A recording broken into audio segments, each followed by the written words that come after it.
ability to beat LGD in the group stage. Now, it wasn't the most convincing win. They did have to mount a bit of a comeback to do it. But right now, it seems like LGD is really finding their stride. You already mentioned at the end of the last game, the team is improving. They're fixing the mistakes. This isn't the same sort of helter-skelter stuff that we saw throughout the group stage. And even if Game 1 had a couple of those moments in it, Game 2 appeared to be much more clean. And all I'm asking for is that the people that directed the last season of Game of Thrones did not write the last game of this series. I just want some action. You don't want to randomly see one of the coaches go crazy and jump in instead of one of his players or something? Don't want to see it happen. That doesn't fit the character arcs, Raz? Well, I want real character development here. Well, let's see how the draft development shows up, because so far we've got a switch. It is Rainbow 7 playing on the red side for the first time here in this series. They've decided that the blue side plans, they're not good enough. So they want to have that last pick of the draft overall here. Lucian, Shen, and Lilia are all banned away. Now, here's the thing, Raz. All right, Ornn is still up. Lord of all meatballs doth preside. Now, if that doesn't get banned by Rainbow 7, I fully expect LGD to just pick it. Yeah, he ain't gonna... Oh! All right, Nidalee's banned away. Ornn is up. Do LGD go for first pick Ornn, or do they let it go over to Rainbow 7? I think if Rainbow 7 gets Ornn, they have a win condition. Yeah, the faded Ornn Horn versus probably the Crocodile. Yeah. Crocodile versus... What is he in the lore? A god of some sort?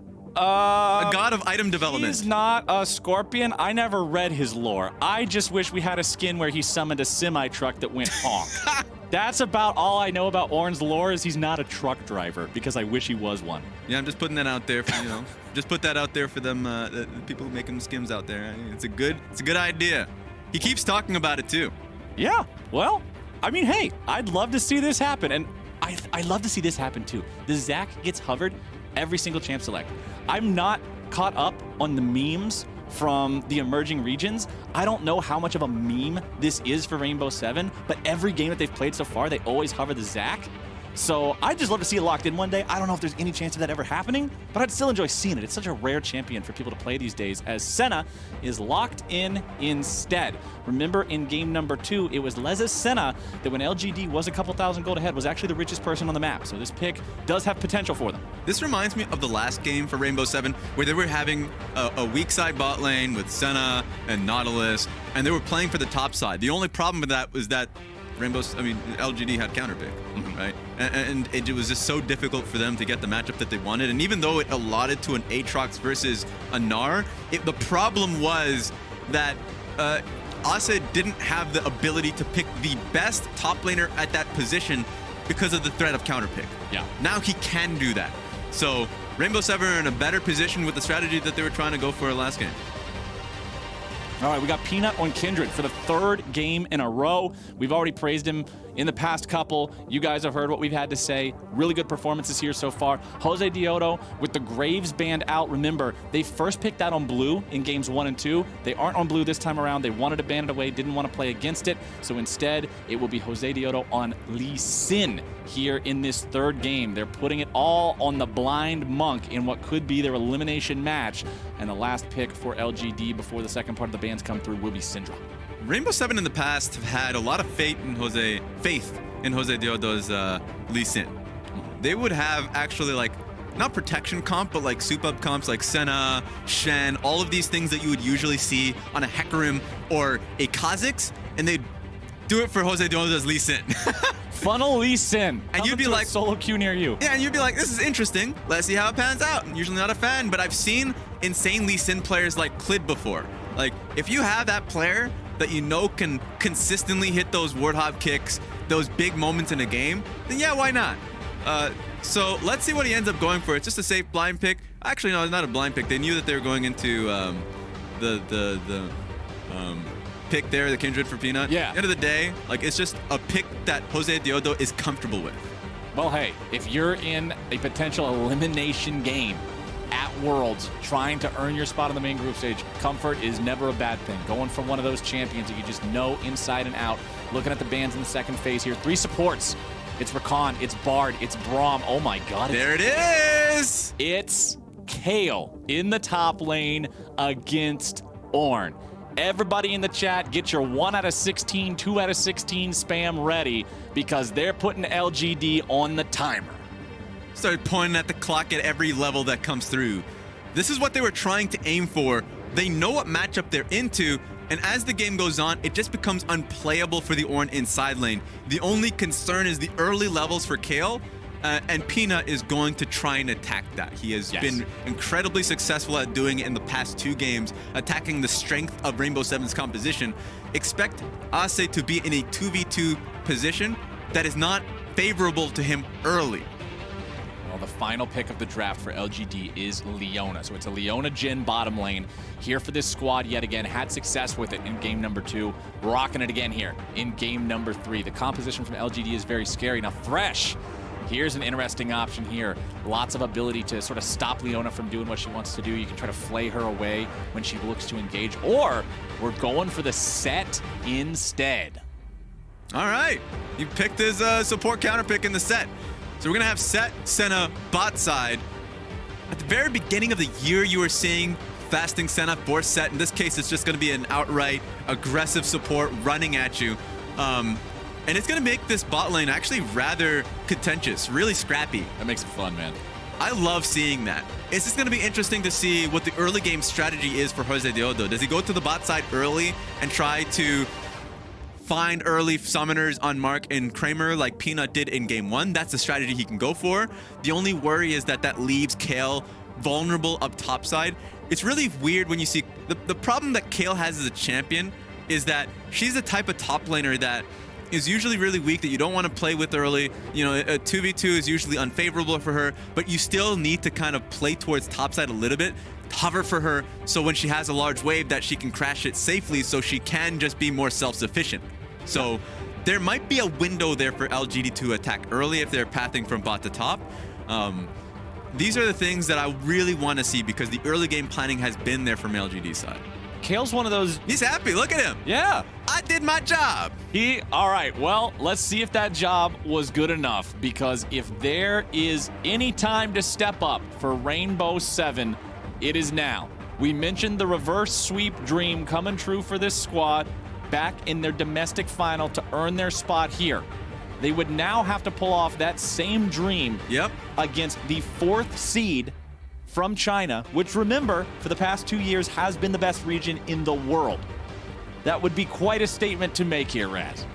Yeah, it would. And I just can't kind of get away from what I just saw, which was Coach Skin from Rainbow 7 side, feeling accomplished, happy. Everything we've heard about him in the past has been talking about the mental resilience that they had. Looks like he doesn't have any fear in the world. That's what I want to see. You've got to be able to keep it cool, keep it collected, keep it calm in these do or die moments. Going up against LGD, trying to find that win, trying to find some sort of a foothold here in this best of 5 that is slowly but surely creeping away from them. For Rainbow 7, man, this squad trying to take down LGD, which, remember, LGD was the team that coming into the play-ins, everybody was like, oh yeah, LGD, we're expecting them to full-on smash, like they're going to get the free promo, won't even matter, nothing to it but to do it, walk in, walk out, get paid. Didn't happen like that. Things were rough early on. Remember, in the one time these teams played against each other in group stage, it was looking good for LGD, but then Rainbow 7, through some good mid-game objective fights, found their way back in and secured the win. So we know that this team can beat LGD. It's just, have they managed to step up enough after these first couple of games? Have they made the right changes? Are they ready to go? The Kayle, man, Kayle is one of those champions. I just described Kayle as a diva. The champion cannot be side stage. She must be the center of attention, because if not, something bad's gonna happen. Either she's gonna get completely shut down and she's a caster minion, or if the enemy team isn't paying enough attention to her, free scaling, free 16, free game. And it's just such an easy way to play the game if she ends up getting that free scaling, that she never has to join a team fight. She can, and she's really oppressive when that's the case. But Ornn feels pressured if nothing is done early to get him or anyone else on the team an advantage. And if this game can go long, I mean, we haven't been seeing really long games here. LGD has been wrapping these ones up pretty quickly. But if it can go long, that is the power that Rainbow 7 are going to be playing to. Just a small thing to note of. I love the fact that what you got? Flashing emotes coming into the game. We saw a Dominus emote from Mark, so they're just kind of shining teams that they've been on in the past or the teams that they're currently on, just kind of feeling themselves. I like that kind of like vibe right now LGD's feeling on top of the world. You love to see it. You absolutely love to see it. One thing I also do want to point out here real quick, a lot of the time when you see Ornn, particularly if he's the first pick in a draft, there will be a Braum or a Yasuo or something against him to shut down the ulti. Because Braum was banned in the Champion Select this game, there's nothing to shut that down. So Ase's ultis will be the only thing to potentially stop the massive engage from the Ornn. Just to point out, I did mention Fasting Senna within the draft. I just didn't think that was going to be the case. We haven't seen it in so long. We're seeing it this game. Yeah. Fasting Senna, the Doran shield for Shadow's set means he will be picking up the farm here in the bottom lane. Leza's just going to be grabbing the souls, applying poke with the sickle whenever he can. This is interesting. It's been a while since I've seen this too, my friend. Yeah, and just so people are kind of caught back up as Ornn has given them hands. Them hands, just slapping them. Is the fact that, yeah, you do go Grasp the Undying because you can naturally and easily proc it. You can stack that up within the lane, get extra HP. Your build usually goes towards Black Cleaver into Frozen Heart. So once you get the Frozen Heart, then you'll have that slow. The Senna... Frozen Mallet? Oh, yeah, Frozen Mallet. Yeah, Frozen Mallet. Okay, I'm just making sure there wasn't a new tech that came out because I was like, I'm pretty sure it's the hammer. Yeah, the hammer. You want the Frozen Mallet. And so it just makes it so as a support that isn't getting many resources in the game, you are just insanely strong front to back. So it's nice to see this from Rainbow 7 because I haven't seen a Fasting Senna for so long. Oh man, here comes the dive onto the Kayle immediately at level 2. They need one more auto attack to do it. Game 1 bot lane, Game 2 mid lane, Game 3 top lane. Peanut is a serial killer in this series, constantly getting involved for the first blood. All right, let's see if he can answer back. Quick flash from Shea. Does not want to trade HP, but to your point, hell yes. Peanut has been stellar this series, and he's always been attacking what is the identity of Rainbow 7's compositions, or the strength of such. So a huge wave that was crashing into his turret. He ends up dying, has to lose TP going back topside, and now he's just going to be under threat from Peanut. He's not leaving that top side of the map. Very well done by the jungler of LGD here. Jose Diodo picking up the crab in the bottom side river, so one crab for one crab here between these two junglers. As let's see if Jose can make something happen in bottom lane. He is standing on top of a ward, so I don't think LGD is going to give him the opportunity to really make anything happen here. Remember, since you have Senna and Set, they don't have the biggest long-range engage, but they're immediately getting the flash out of the enemy Senna. And that means that Mark now has to flash in return, getting back underneath the safety of his own turret. So 1 for 1 on the summoner spells here in the bottom lane. They're just playing on a tightrope, Mark and Kramer. I love it. Because they have that vision of him, and they recognize, okay, Lee Sin's starting to walk away. Now we can just punish Senna's positioning. And he's going to start looking for Jose Diodo. There's no one that's necessarily coming to their aid, recognizing that Peanut is topside. Mark and Kramer are just confident they can hold it on their own. I was going to say, Peanut's nowhere nearby, so if they try to flex on the Lee Sin, that does make life a little bit more difficult. You can see Peanut moving to the enemy chicken camp, stealing that one away, grabbing the mark on that, meaning he's going to be stacking that passive up rather quickly. And that's one thing you always got to be worried about, right? Like sometimes we see junglers trade off quadrants. Like you take my red quadrant, I take your red quadrant, whatever, we both still get the same camps. Yeah. Not the same story when Kindred is in the game, because now Kindred is building up those marks. Remember, 4 is the sweet spot for that first range upgrade. Makes you feel a lot better in the team fights if you can have that one by the time the mid game rolls around. And for Peanut, stacking these just feels great. And throughout the series, he's had such a high win rate on this champion. And before I get to that point, that Kramer was not the right timing on the cleanse, my friend. Tries to go for the deadly flourish, but only finds a little bit of damage. Won't get the CC coupled along with it. So, bit of a misexecution there on the cleanse. Yeah, I might need Leona to hover him on this wave. It's not too big, so he should be fine. Thank God he didn't have to burn Flash without changing the story of bot lane. Might need a little bit more attention from Peanut, but he stays safe. Man, I mean, this is more than just a tightrope. They're just falling. That was one of the America's Funniest Home Videos tightropes where you slip on the thing and then just fall on it. So, fortunately for him, the cooldown of cleanse isn't as long as some other summoner spells, so it should be back up here before too much longer. But speaking of being back up here, the name of the game is Peanut, my friend, and the name of the game is also Kale's got no level 6 and Ornn does. If they can properly land the initiation from the Ornn, he's building himself an extra item just to make sure he's ready here. Gets interrupted on that. Looks like here, I like the cull on the Ornn too. Not the best stat profile for him as a champion, but he still just wants to get the extra value out of the lane, knowing how free it is playing against a Kayle. Another camp steal coming out there for Peanut, taking the large Krug away from Jose Diodo. But now that Jose is back here in the top side, they're not as confident going for the dive onto the Kayle. Yeah, I think they botched it a little bit because they could have done it on the wave in which Longxing was just forging an item. Yep. He actually didn't need to do so. I thought that was a great window. As you're correct. I mean, level 6 to Longxing and level 5. And it's with no TP on the Kayle as well. Not only do you are you just mostly vulnerable, but you lose the entire wave and a half. I thought it was a bait, honestly. I thought that building the item was a bait to make Kayle walk up and slap you, and then as soon as she slaps, you summon the Ornhorn and you go in and the dive happens. Yep.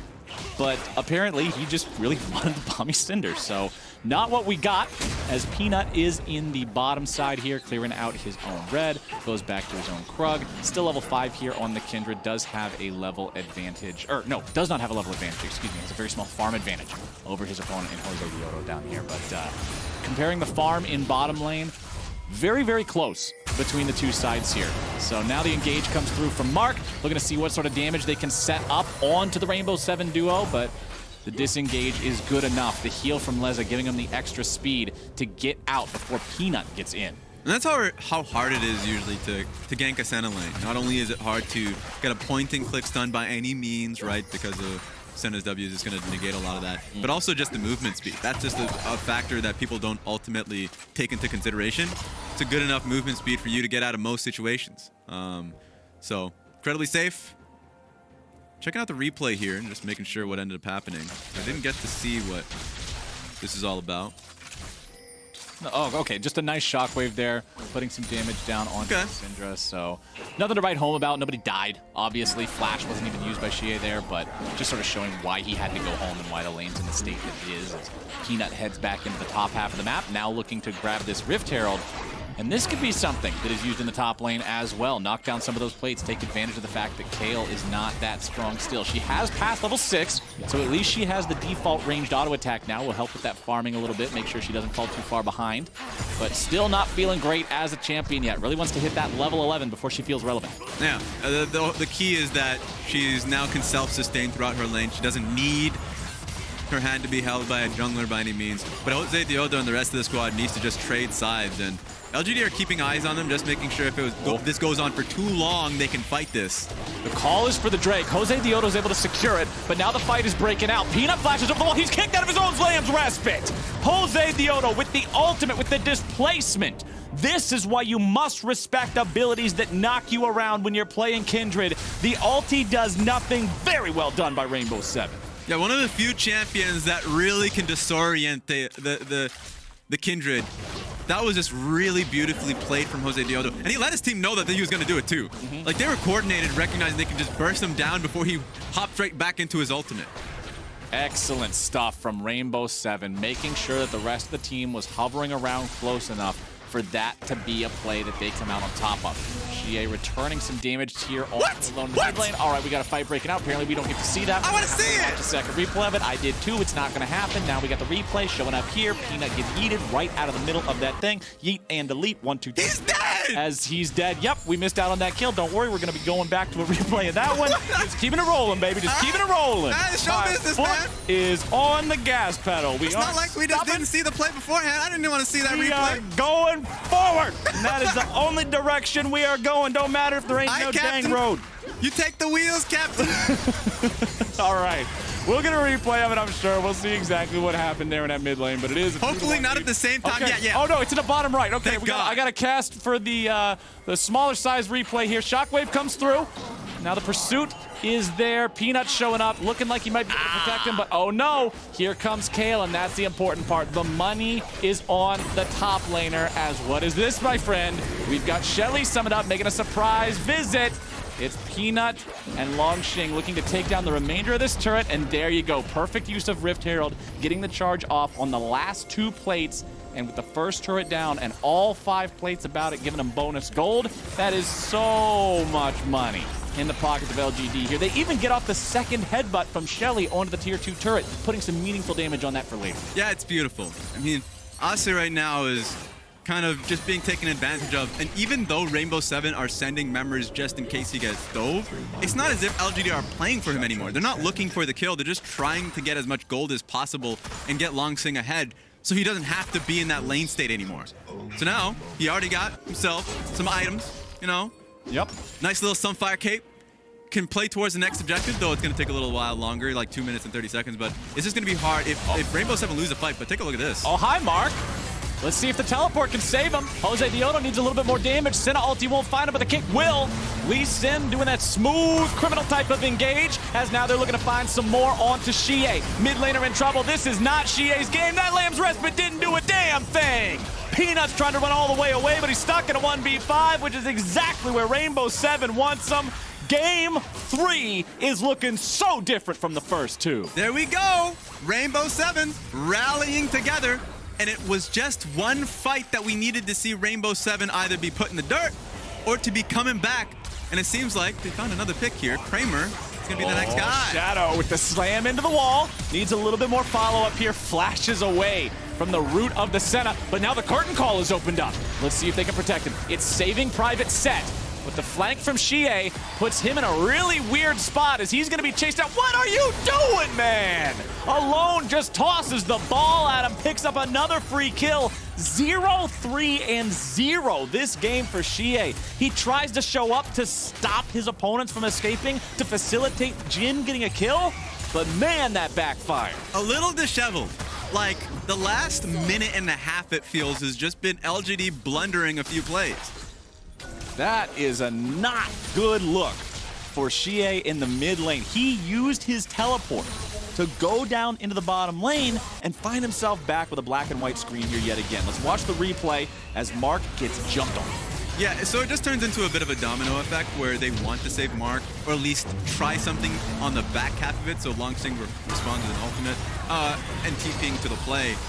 It's just great that the flash comes in from Senna because they found that target in CA. So that was his first death, and they're able to just take them down like lemmings.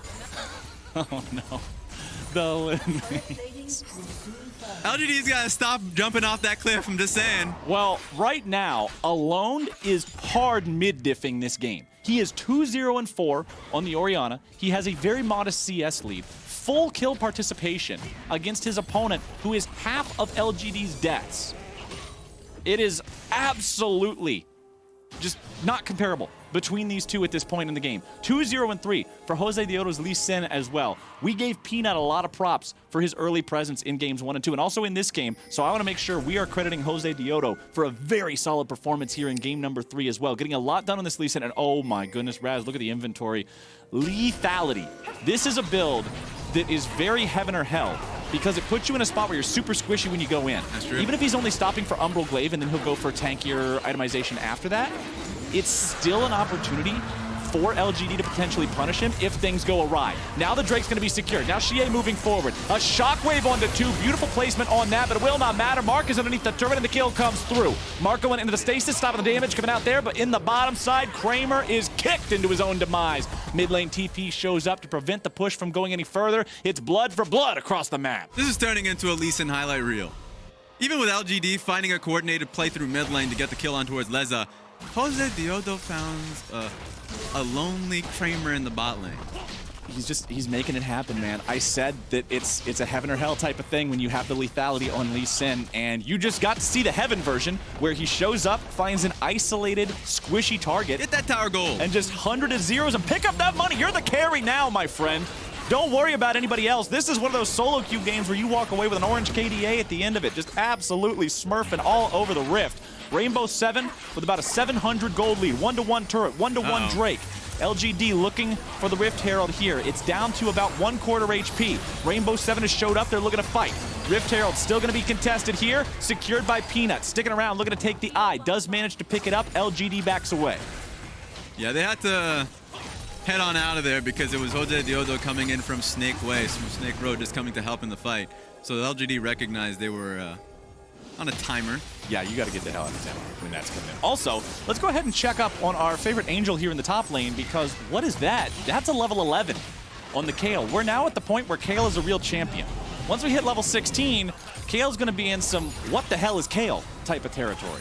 But for the next 5 levels, she's at least relevant. She has the Gunblade completed. This item is incredibly effective on this champion, makes her trading pattern very difficult to deal with for somebody like the Ornn who has super limited mobility. You can see the total gold in the game, though. It is Longsing who's ahead 300 to the next closest person, which is Jose Diodo. Now, also recall the levels. For Ornn, it's all about hitting level 13. That's when he's able to put his upgrades on himself. We know that he's going to be going for the Sunfire Cape and Abyssal Mass combo, and for anybody who's never heard the stats on it before, those two items getting their free Ornn upgrades is over 3,000, not a typo, 3,000 golds worth of free stats. Insane.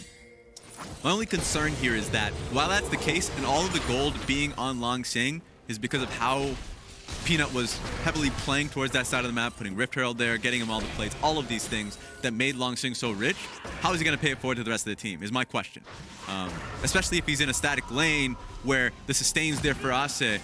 CA, you're being hunted right now. That was concerning. Edge of Night pick up there for Jose Diodo. Which Really like this. Yeah, I love it. It's a nice kind of like halfway between defensive and offensive. He's just going to blow up anyone that he ends up seeing. And they were looking at Peanut just a little bit over there. Yeah, I really like the in terms of lethality items, that's the one that I would want to see on a Lee Sin. Just going for the pure lethality items that have no defensive components to them feels so risky when he dives in because he's pretty much guaranteed to be killed in return. And when you're 3-0-3 and have that big bounty on your head, you don't want to be trading one-for-one like that, right? So, super big fan of this itemization choice. Really like it here. Next, Drake not spawning for another 2 minutes. Still about a 1,000 gold lead here for Rainbow 7, and considering they have this kill advantage of 7-2, you want to see them translate the future kills they find into more gold, into objectives after the fact, and really start to take over this game. Now the Senna getting closer to that Frozen Mallet completion, which honestly really changes things up for her. Makes it so much easier to set up her own plays. You get the slowdown, you're able to more easily set it up for your own follow-up CC after the fact. And the rest of the team can also follow up on that very easily. We've already seen Alone hit some big shockwaves this game, making sure that he's hitting multiple enemy players with it, outplaying Xie with it in the mid lane a couple of different times. Yep. The gold graph, interesting, because for the first 14 minutes or so, things look just fine for LGD, but then things have since shifted, and they haven't gone back to LGD's favor just yet. So Jose Diodo finds Peanut in the mid lane, but Peanut is able to defend himself here in the 1v1. So I think this is the first time. Ooh. That was a nice cue, but he can't follow it up. Yeah, it's the first time I feel like that LGD have actually found themselves in a deficit at the first 15 minutes, and it's against a comp that outscales them pretty heavily. With both the Orianna, Senna set, and Kale, they should just be happy trading. I mean, well, LGD shouldn't be happy trading. Rainbow 7 for sure should be. And just take a look at how close Ase is towards the Nashor's Tooth. That being said, they're 5-manning through mid just because they know that they'll be able to get control through mid. If you're just seeing 5-man from LGD versus Rainbow 7 just have the range advantage. So it's going to be hard for LGD to actually do anything. At this point, you either concede completely or you just outright fight. Oh. Looks like they're doing it right now. Here it is. Long Sing. Oh, he's going to be interrupted. That was beautiful coming out from the set. Shadow makes sure that the Ornn Horn's not able to be fired back, but he pays for it with his own life. It is a 1-for-0 so far. The sacrifice made by Shadow. He knows he has to put himself in the bad spot to save his teammates. Longxing still tanking here on the front lines. Drake is alive. Senna off the side. Deadly Flourish finding the mark. Xie not quite able to follow up with enough damage to kill him off there. Mark down to 300 HP. Very much dangerous territory. Yeah. Here for this Leona. Jose Diodo still alive. Has flash, has ulti. LGD must be respectful of this. And the Drake is being started by Rainbow 7 and Jose Diodo. Even though it was Shadow the only person who died in this fight, it is Drake going the way of Rainbow 7. It's crazy, isn't it? And then all of it because Mark already used his ultimate on towards the Orianna and nothing was followed up on. It was just a 30% HP. Mark, without an ultimate, at that point it might as well be a 4v4. And Rainbow 7 had the scaling and the range advantage. They want to take that fight. Rainbow 7 get the Drake, but LGD do get the mid lane tier 1 turret in return. As Alone ends up face checking into Peanut here.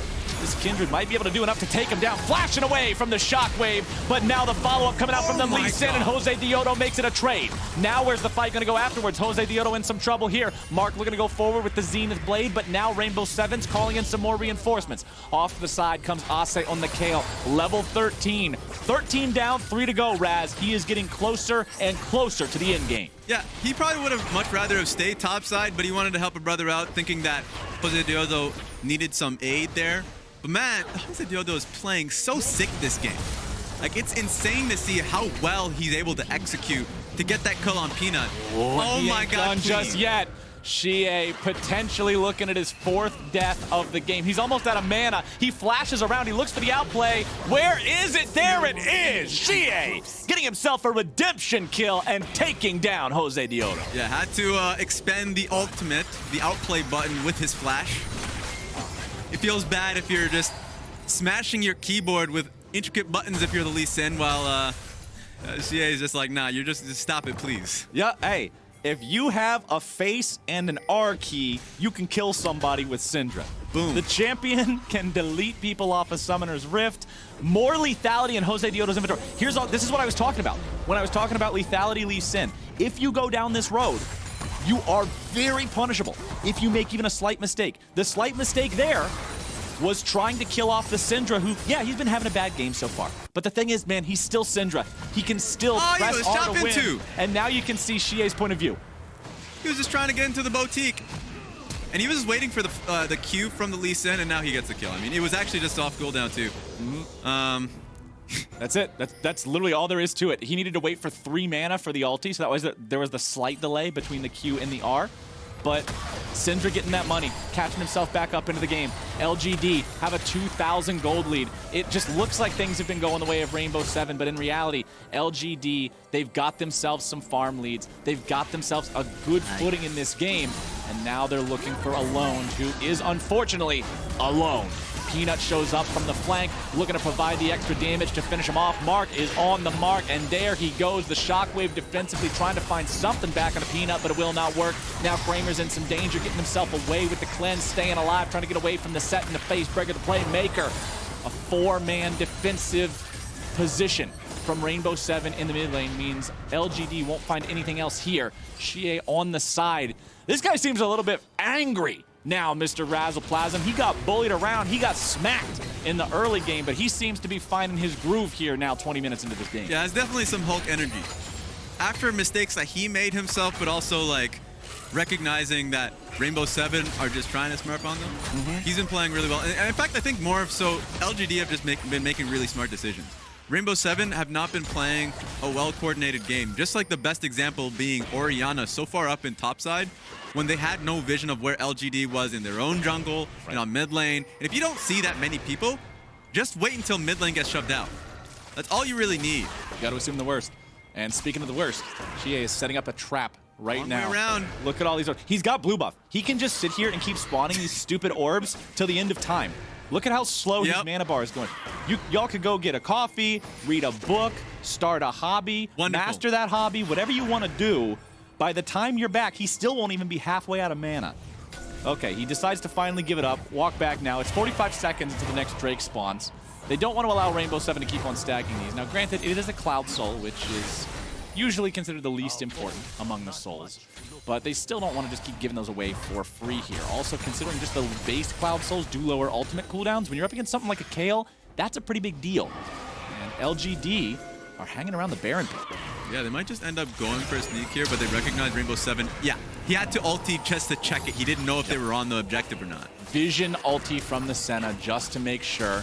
Ends up sort of thwarting LGD's plan to set a trap. But who needs to set the trap when you're able to make the engage? Now it's Shadow in the middle of 5. He's going to be kept alive there by the KL ulti, but now he's using the shield from the Haymaker. Shut down onto Xie. More damage coming in, looking to find some sort of a retaliation. Ase is down. Long Xing's tanking up everybody. That's the power of the Ornn. Beautiful shot from Kramer's Jhin to equalize that fight, make it so they're doing just a little bit better now. Leza running away, trying to escape from Peanut and Long Xing. This Kindred is fast chasing him down. Applies the slow, and Mark's coming over the wall there with the blast cone. Long Xing just trying to block off the escape route. Leza wants to get away from this one, maybe try to find some sort of a way out, but there is none, my friends. Peanut picks up the kill, and LGD take the fight. That's a pretty delayed kill too, which means Rainbow 7 can't contest for Vision for a very long time. Once LGD ends up picking up this dragon, it's going to be hard for Rainbow 7 to even turn their gaze towards Baron for a little bit. So LGD being able to pick up that fight, very well done. And even kind of going down to the minutia of, yeah, well, now your AD carry is gone, so we come back from base, we can still hold the vision that we have on the map. But take a look at this, which is, you know, no ulti from Leza. And then when Set goes in, he actually eats the full ulti from Ase. And Ase goes way too close in. Fantastic Leona ultimate. and they're able to assassinate the Kayle so quickly into the fight. Guns down the Orianna at the end. Oh, it was such a good shot to take the Ori out of the picture and make sure both solo laners were gone. Damage dealt in the last fight. Kramer topping the charts, and Longxing right behind him. Just Ornn things, as once again the set is in some trouble. Shadow is toast. Kramer is on a killing spree. Ase is flashing away. The Kayle ult is down. The enemy bot lane carry... The worst part about Fasting Sentinels, I don't know what to call him. Are they a bot lane carry? Is he a meatball? Either way, okay, off the screen, Ase's dead. Now we got a whole lot of problems for the side of Rainbow 7. Peanut's trying to get away here from the Lee Sin. Has to respect the fact that the kick's still ready to go, and there it is. He wanted to save the Lamb's respite to see if he could outplay the kick with it, but it does not matter. Jose Diodo trying to keep this team alive. Just performing CPR on these boys. That could have been a game-ending situation where because you lost both your set and your Kayle, the Baron goes over, but now the enemy jungler's dead, so at least they have that little bit of security now, continuing to chase Jose Diodo. Remember, he's got no kick. He's got no real disengage. Kramer's spinning the gun around. Where's it going to go, man? You just got to walk up and pull the trigger. Quick. Boom! Rampage for Kramer. I saw it in his brain, too. He wanted to get the kick on, the Q on towards the Leona so he can buy a little bit more time. He is trying his hardest. His back has to be broken by the end of this one. I hope the man's got a good chiropractor, because there's going to be a lot of work required after this performance. 5-2-3 here on the Lee Sin. Needs to get back on the map as soon as possible here for his team. Let's take another look at how this fight started top. Yeah, we didn't get to see the full context of why they were so far up top to begin with, but like at this stage, it's already over. I'm not a fan with the 2 Kayle ultimates in a row that are just being expended on the set who is bound to die. I would like for it to be used on the carries that they have. But now they got to play for this Baron, and it's, just goes over. I like the Shockwave attempt to steal it. I don't like the fact that he has to die for that afterwards. There comes your CC going through. Now Ase's in danger. Hey, we're talking about ultis that are on a man doomed to die, and Ase will just find himself with a black and white screen again, man. Again. Rainbow 7, it was looking like they might have found their footing in this series, but LGD has just turned things around. And this is great to see. Yeah, he's just look at the Ornn. Messing around right now. This is the most Ornn thing I have ever seen in my life. Hit me! Oh my God, this champion, man. This is what I was saying. You can't just go on red side and leave Ornn open. The champ is ridiculous. His power, his presence, especially if the enemy jungler is going to play around him in the lane early to help make sure that he doesn't have trouble with that Kayle. Now he's got his Warmogs already done. Look at his health. Just filling right on back up. No big deal. Only 4,000 health with 200 of both resistances. Now you guys can kill that, right? This is how a tank player has fun. It's weird to go into a mind of a top laner sometimes, because if they just enjoy playing tanks, they love taking hurt. Oh, you thought you could kill me, huh? This is one of those kinds of, I like to play football because I like getting tackled. Just that head coach like, huh? The hell I drafted you for? For this, coach, it's 5 guys try to dogpile him and he just stands tall. Good golly, Miss Molly. This Ornn, 1-0-9, 10 out of 14 kill participation. That's over 70%, and he's just still going strong. LGD with Baron for another little bit over 1 minute here. Pushing down the bottom lane. Tier 2 is gone. Everybody's wearing purple. It's Longxing in the mid lane providing the 1-4 split. Rainbow 7's gonna need themselves a good team fight to find success here. Yeah, the Senna CC finds its way on a Longxing, but how's that matter? Yeah. It's an Ornn. He's way too tanky for them to commit to him all the way. He also will regenerate after the fact with the Warmogs. Kramer's putting the auto attacks along with those cannon minions, blessed up with Baron, into this bottom lane inhibitor now, and that one's gone. Deadly Flourish coming out along with the Solar Flare from Leona, and once again, the Kayle ulti is on to Shadow. Big team fight ulti down, now the re-engage is coming through. Ornn looking to knock somebody up into the air, is going to get the flash out of it. Leza not going to die, making sure he stays alive through that one. Longxing eating some auto attacks on the front line, but it will not matter here too much. Mid lane inhibitor turret is down, mid lane inhibitor next. Shadow so much in danger when he tries to frontline without that Kayle ulti available. We've seen every single time he tries to go in, he just gets stopped. It's getting real hard here for Rainbow 7. Only thing they can kind of hope for is that LGD just full base, but of course they're not going to do that because they can just pick up Cloud Dragon on the back half. That would be foolishness. Exactly. To full base after you take down both enemy inhibitors and you're feeling stronger and you know Kale ain't got an ult. Nope. Don't do Foolishness. LGD will not subscribe to such a school of thought. Instead, they will make sure that they secure themselves that Drake. That is the third Drake of the game for the side of LGD. One away from the soul. But Raz, I'm going to be honest with you, my friend. Tell me. I don't think we're going to see it. I don't think this game's lasting another 5 minutes. It just looks so over, especially when you have 2 inhibs down. All you really have to do is just 5-man topside. And Rainbow 7 were trying their hardest. Now, I hate to see it. And look at the Ornn items. Everybody on the team except for Leona has their Ornn item upgrade. Leona doesn't have an item that can actually be upgraded, which is why she doesn't have hers. Yeah. Ornn is level 17, so Longshin can upgrade it if Leona ever makes that purchase. But honestly, just the power of the items that she has so far is worth more than having one that gets upgraded. So understandable. Let's see if they can make their game-ending push right here. Longshin and LGD, if they win this game, they go ahead, they secure their spot in the next round of the play-ins bracket, and they send Rainbow 7 home. Ase is finally level 16. The Kale has scaled, but will it be enough? The remaining inhibitor turret is now the target for LGD. Peanut has Kale marked, just sort of implying his intentions in the upcoming fights as the super minions are taking down that Nexus turret pretty swiftly. They just need to sit there and wait. Minions will do their job for them. I'm a little afraid because Rainbow 7 felt like they weren't really, comfortable of who was actually going to take the wave. They sent 4 people initially, so you need to have 4 people here to at least defend the 3rd inhibitor. Oh no, Rainbow 7. Don't get triple inhib. It might be time to do or die. I'm sure they would much rather do, but I don't know if it's fully up to them. Shadow's going in. Shadow's alone. Shadow leading the charge. Mark approaching from the side. Here comes the Ornn Horn. 3 knocked up into the air. Call that one a steer right down the lane. And there you go, baby. Hit all them pins. Set him up, knock him down. Kramer's looking for the 4th shot and will not find it. The Angel will lose her wings. Ase tries to clean these guys up, but he's thrown up into the air. He won't get a single kill. Jose Diodo, you can do all you want, but it will not be enough. He goes in, he goes out, he is down. And LGD will 3-0 Rainbow 7. They look great.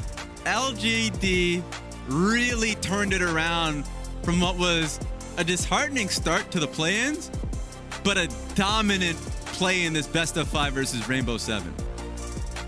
Rainbow 7, man, they looked like this might be the game where they start to bring it back. Maybe it was going to be the All Night's final part 2, where the reverse sweep could be possible. I was sweating. But despite Shia's early game mistakes, despite Alone's mid-diff, despite Jose Diodo's pop-off performance, LGD was the superior team here today, and LGD, with a clean sweep of Rainbow 7, will move on to play Legacy tomorrow. And the winner of that best of 5 will move on and earn their spot in the main group stage. Love the fact that after what was a hard-fought series for Rainbow 7, still feeling cheered up talking about it, because I thought Game 3, they were looking so much better. I liked the draft. I liked Jose Diodo